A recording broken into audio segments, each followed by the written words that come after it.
I mean, there's been, for example, some consulting firms that have quoted figures well in excess in terms of the GDP loss that South Africa has suffered because of this, well in excess of, for example, the amount of money that the government would need to subsidize tertiary education, which has been very topical of late.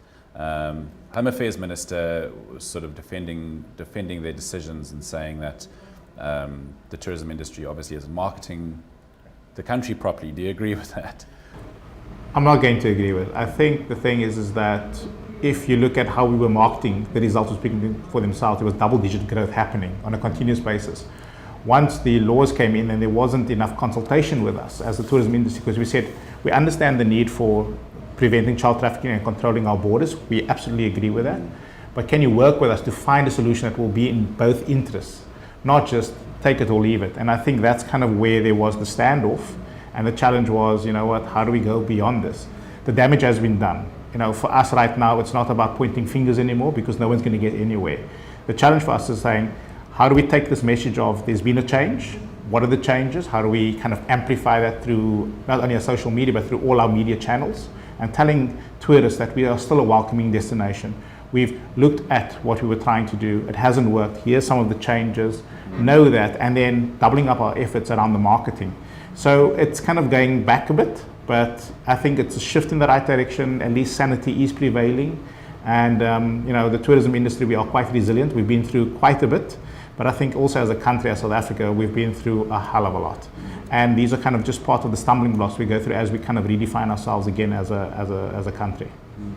Enver, apart from the concerns around child trafficking, why do you think the government has taken this draconian sort of attitude towards visa regulations?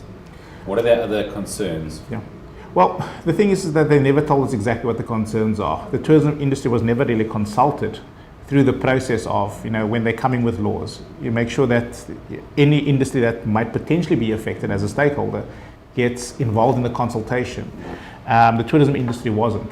And even when they came and said, guys, you've got a year before we implement, we said, okay, cool. How do we make this work?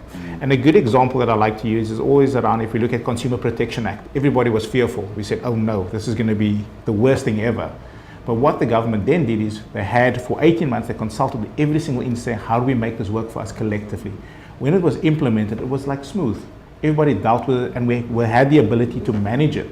But when there is no willingness to collaborate and find solutions, then you will always have the standoff. And then at the end of the day, all that happens is egos are bruised and the tourism industry suffers.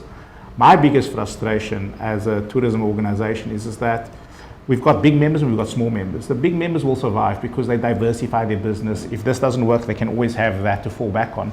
But when I have members coming into the office crying because there's no one coming, one less person on a bus or in a room, and you see a grown man cry because he cannot put food on the table in the township, for me, that is where I say this is the real effect. And sometimes we forget about that because the voices you hear is normally the bigger ones are saying it's going to have an impact on the economy, and we can always use numbers to justify something. But when you see a real story like that and somebody comes and they are crying because there's one or two less tourists that they were looking forward to that would at least get them through, that it also has an impact on that surrounding community. And that for me is where I see the real impact of tourism. And for us to claw that back now is a big, big mission.